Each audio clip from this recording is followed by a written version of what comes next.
Assalamualaikum warahmatullahi wabarakatuh. Perkenalkan, nama saya Arga Sania Fajar Rafala dari kelompok 1 Shift 2 Statistika 2. Di sini saya akan membuat video tutorial tentang tugas mingguan Shift 2, yaitu pada modul 4 tentang analisis of variance atau ANOVA. Dimana di sini ada dua soal. Yang pertama yaitu PT Osik Jaya merupakan perusahaan manufaktur botol plastik yang memiliki 4 shift produksi. Manajemen ingin mengetahui apakah terdapat perbedaan jumlah produk cacat yang dihasilkan pada setiap shift produksi. Pengamatan dilakukan selama 5 hari dengan data jumlah produk cacat dalam satuan unit sebagai berikut. Di sini dilampirkan sebuah tabel yang berisi jumlah produk cacat dari masing-masing shift, mulai dari shift 1 hingga shift 4. Di sini kita disuruh untuk menggunakan ANOVA satu arah dengan tingkat signifikasi alfa sama dengan 0,05 atau 5% untuk menentukan apakah terdapat perbedaan jumlah produk cacat antar shift produksi. Nah, langkah pertama yang harus kita lakukan untuk menyelesaikan soal ini adalah kita membuat ulang tabel ini ke dalam Excel. Di sini saya sudah membuatnya, di mana untuk kepala dari masing-masing kolom ini saya menggunakan dua, yaitu ada shift dan juga jumlah shift produk cacat. Dan untuk soal nomor 1 ini kita menaruhnya di sheet pertama. Oke, langsung saja kita menyelesaikan permasalahan ini dengan menggunakan software RStudio. Kita klik file, new project, existing directory project, dan kita memilih folder di mana tempat file Excel tersebut ditaruh. Oke, kita klik record.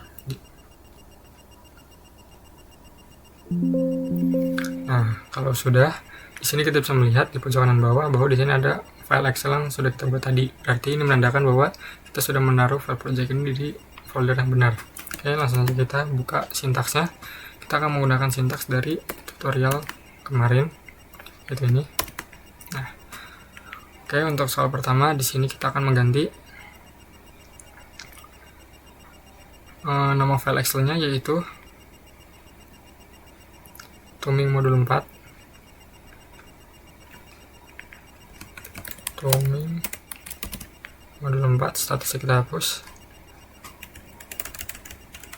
Nah, di sini ada sheet 1, berarti menunjuk bahwa soal nomor 1 ini ada di sheet 1. Lalu jumlah pelapisan kita ganti jadi shift. Ini juga kita ganti jadi shift di dalam kurungnya. Lalu untuk laju korosi kita ganti jadi jumlah produk cacat atau produk cacat saja. Dan untuk yang di dalam sini kita ganti sesuai dengan yang ada di Excel, yaitu jumlah produk cacat.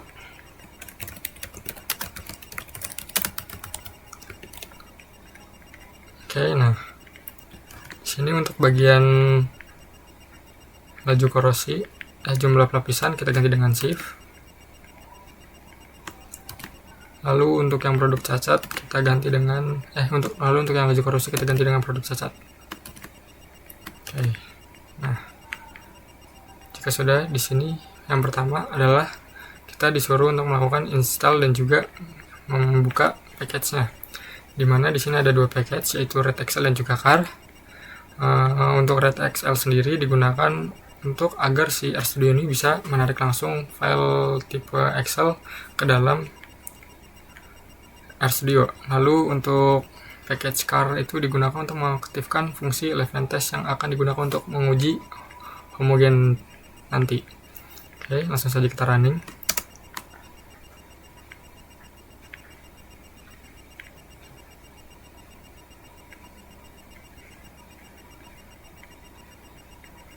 Oke, nah di sini di langkah kedua ini kita akan memasukkan soal yang pertama, yaitu dengan variabel soal 1.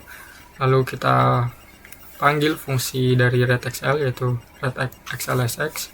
Lalu kita tuliskan nama file Excel kita dan pilih halamannya, yaitu halaman 1. Lalu membuat dua variabel baru, yaitu shift dan juga produk cacat. Dimana shift ini kita menggunakan S-vector yang digunakan untuk memanggil kolom shift dan memberitahu bahwa kolom ini tuh merupakan kolom kategori. Lalu selanjutnya dari soal 1, yaitu tadi variabel yang sebelumnya kita buat, dan dolar ini gunanya untuk memanggil seluruh kolom yang ada di shift, seluruh baris yang ada di shift. Oke, selanjutnya untuk produk cacat ini masih sama, namun ada yang baru yaitu AS numerik, digunakan untuk memanggil jumlah produk cacat agar terbaca sebagai angka. Oke, langsung saja kita running. Nah, oke. Selanjutnya di sini ada uji homogen, di mana menggunakan perintah level test, dan di dalam kurungnya itu ada jumlah produk cacat dan juga ada shift. Langsung saja kita running. Nah, maka akan menghasilkan nilai, kita akan fokus ke nilai PR-nya itu atau p-value-nya itu sebesar 0,9388. Nah, di sini karena nilai 0,9388 ini lebih besar daripada 0,05, maka varian homogennya itu sama. Kesimpulannya itu kita terima H0, berarti varians antar data shift dan juga itu terbukti homogen. Oke, kita lanjut ke uji normalitas. Di sini kita menggunakan Shapiro test dalam kurung produk cacat.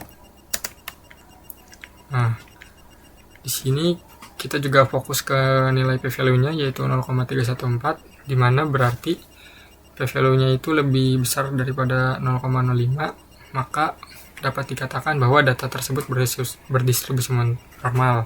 Artinya kita terima lagi H0, berarti data jumlah produk cacatnya itu terbukti berdistribusi normal. Oke. Langkah selanjutnya atau langkah terakhir yaitu kita akan menyusun model ANOVA satu arah dengan menggunakan fungsi model LM produk cacat dan juga shift, lalu diakhiri dengan ANOVA model. Langsung saja kita running. Nah, di sini kita juga fokus ke nilainya, yaitu di mana f-value-nya itu ada nilai sebesar 31,65 dan nilai p-value-nya itu sebesar 5,83 kali 10 pangkat minus 7, yang berarti nilai p-value ini lebih kecil daripada 0,05 tadi, maka kita menolak H0. Kesimpulannya, karena nilai p-value lebih kecil daripada 0,05, maka kita tolak H0, yang berarti terdapat sebuah perbedaan yang sangat signifikan pada rata-rata jumlah produk cacat antar shift produksi. Oke. Kita akan lanjut ke soal nomor 2. Selanjutnya nomor 2, PT Valion Pack merupakan perusahaan manufaktur kemasan plastik. Dalam proses produksi, perusahaan menggunakan beberapa jenis material plastik dan menerapkan variasi suhu cetakan. Manajemen ingin mengetahui apakah jenis material, suhu cetakan, serta interaksi antara keduanya berpengaruh terhadap jumlah produk cacat dalam satuan unit. Nah, di sini sudah ada tabelnya, yaitu dari jenis material, suhu cetakan mulai dari 180 derajat hingga 220 derajat, dan berbagai jenis bahan material, mulai dari polypropylene, PET, dan juga HDPE. Nah, dengan kita disuruh menganalisis dengan ANOVA 2 arah pada tingkat signifikasi sama seperti soal 1, yaitu 5% atau alfa 0,05, dengan menentukan bagaimana kesimpulan mengenai efek utama dan interaksi antar variabelnya.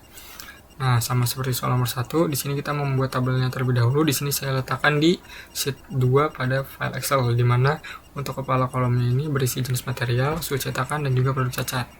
Oke, kita langsung ke RStudio melanjutkan sintaks yang tadi, di mana kita ganti dulu nama filenya yaitu Tuming Modul 4.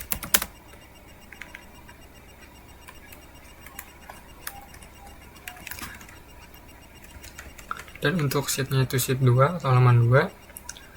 Nah, lalu di sini kita mendefinisikan faktor dan variabel independennya, di mana tadi di Excel ini ada jenis material dan juga suhu cetakan. Jenis kita ganti jadi jenis material. Suhu, dari suhu pengering kita jadi suhu pencetakan. Suhu cetakan. Lalu ketahanan kita ganti jadi cacat atau produk cacat.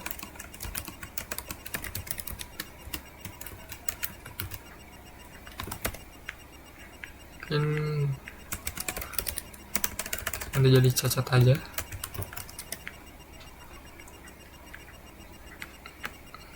Lalu di dalamnya produk cacat sesuai dengan yang ada di Excel. Oke, nah di sini berarti ketahanan kita ganti jadi cacat.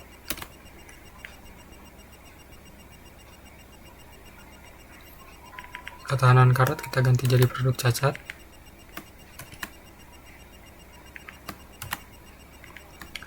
Nah, Ini sudah jadi modelnya. Yang pertama itu masih sama, kita menginput data Excel-nya dengan menggunakan perintah read Excel XX dan memberikan nama file dan juga halamannya. Lalu di sini selanjutnya adalah mendefinisikan faktor dan juga variabel dependennya. Masih sama juga, yaitu dengan menggunakan isVector, dan juga di sini ada 3 variabel, yaitu jenis, suhu, dan juga produk cacat. Oke, langsung saja kita masukin. Lalu langkah selanjutnya yaitu ada pengujian Laveness test, di mana di sini itu terdapat tanda bintang pada jenis dan juga bintang suhu. Di sini digunakan untuk menguji homogenitas pada seluruh kombinasi grup, jadi ketiga-tiganya diuji. Oke, langsung saja kita running. Nah, maka akan menghasilkan p-value yaitu 1, yang berarti bahwa nilai p-value ini lebih besar daripada 0,05. Berarti kita terima H0, yang berarti homogen variance data antar kelompok ini telah terpenuhi. Oke, langkah selanjutnya yaitu kita akan melakukan uji normalitas menggunakan perintah Shapiro test. Langsung saja kita running. Nah, maka akan menghasilkan nilai p-value yaitu 0,8914. Nah, masih sama, di sini nilai p-value-nya juga lebih besar daripada 0,05, yang berarti kita menerima H0, berarti uji normalitas ini terpenuhi. Oke, selanjutnya langkah terakhir yaitu kita menyusun ANOVA, menyusun model ANOVA-nya. Langsung saja kita running. Nah, maka di sini kita akan menghasilkan 3 kesimpulan, yaitu yang pertama dari jenis material dulu. Di sini kita mendapatkan nilai yaitu sebesar 5,12 pangkat 10 minus 7. Salah, maksudnya 5,12 dikali 10 pangkat minus 7, yang berarti dia itu lebih kecil daripada nilai alfanya 0,05. Dengan kesimpulannya yaitu menolak H0, berarti terdapat perbedaan yang signifikan pada jumlah produk cacat akibat perbedaan jenis material yang digunakan. Lalu selanjutnya di sini yang kedua ada suhu, di mana nilai p-value-nya itu 5,12 kali 10 pangkat min 7 juga, yang berarti kita juga kesimpulannya itu tolak H0, berarti terdapat perbedaan juga yang signifikan pada jumlah produk cacat akibat dari suhu cetakannya. Lalu yang terakhir di sini ada interaksi antara jenis dan juga suhu, di mana menghasilkan nilai p-value itu sebesar 1, yang dimana 1 itu lebih besar daripada 0,05, yang berarti kita menerima H0, yang artinya nggak ada efek interaksi yang signifikan antara jenis material dan juga suhu cetakan terhadap jumlah produk cacat yang diproduksi. Artinya pengaruh suhu itu terhadap produk cacat itu tidak bergantung pada jenis materialnya, dan begitu pun sebaliknya. Sekian video tutorial dari saya, kurang lebihnya mohon maaf. Wassalamualaikum warahmatullahi wabarakatuh.